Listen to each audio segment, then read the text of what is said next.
ನಮಸ್ಕಾರ ವೀಕ್ಷಕರೇ, ವಿಸ್ಮಿತ ಅಡುಗೆಗೆ ಸ್ವಾಗತ. ನಾನಿವತ್ತು ಸೇವಿಗೆ ಸಿರ ಯಾವ ರೀತಿ ಮಾಡೋದು ಅಂತ ನಿಮಗೆ ತಿಳಿಸ್ಕೊಡ್ತಿದ್ದೇನೆ. ಏನೇನು ಬೇಕಂತ ನೋಡ್ಕೊಳ್ಳೋಣ. 1 ಪ್ಯಾಕೆಟ್ ಸೇವಿಗೆ, 1 ಕಪ್ ಸಕ್ಕರೆ, 6 ಏಲಕ್ಕಿ, ಸ್ವಲ್ಪ ದ್ರಾಕ್ಷಿ, ಸ್ವಲ್ಪ ತುಪ್ಪ. ಈಗ ಒಂದು ಬಾಣಲೆಗೆ ತುಪ್ಪವನ್ನು ಹಾಕ್ಕೊಳ್ಳಿ.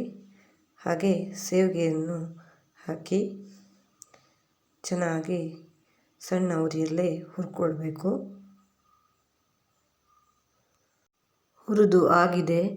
ಈಗ ಬಿಸಿ ನೀರನ್ನು ಕುದಿಸ್ಕೊಂಡು ಅದಕ್ಕೆ ಹಾಕ್ಕೊಳ್ಬೇಕು.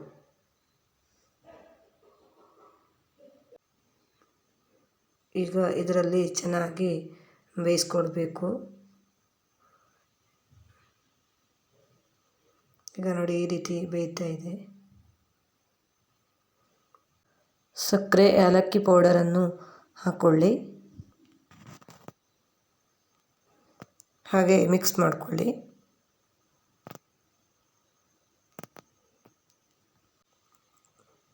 ಈಗ ಇದಕ್ಕೆ ತುಪ್ಪವನ್ನು ಹಾಕ್ಕೊಳ್ಳಿ.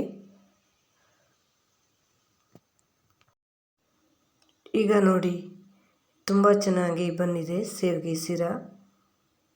ಕೊನೆಯದಾಗಿ ದ್ರಾಕ್ಷಿಯನ್ನು ಹಾಕ್ಕೊಳ್ತಾ ಇದ್ದೇನೆ. ಸೇವಿಗೆ ಸಿರ ರೆಡಿಯಾಗಿದೆ. ತುಂಬಾ ಸಿಂಪಲ್ಲಾಗಿ ಟೇಸ್ಟಿಯಾಗಿ ಮಾಡಿರುವಂಥ ಸೇವಿಗೆ ಸಿರ ನಿಮಗೆ ಇಷ್ಟವಾದರೆ ನೀವು ಒಮ್ಮೆ ಟ್ರೈ ಮಾಡಿ, ಹಾಗೆ ಟೇಸ್ಟ್ ನೋಡಿ.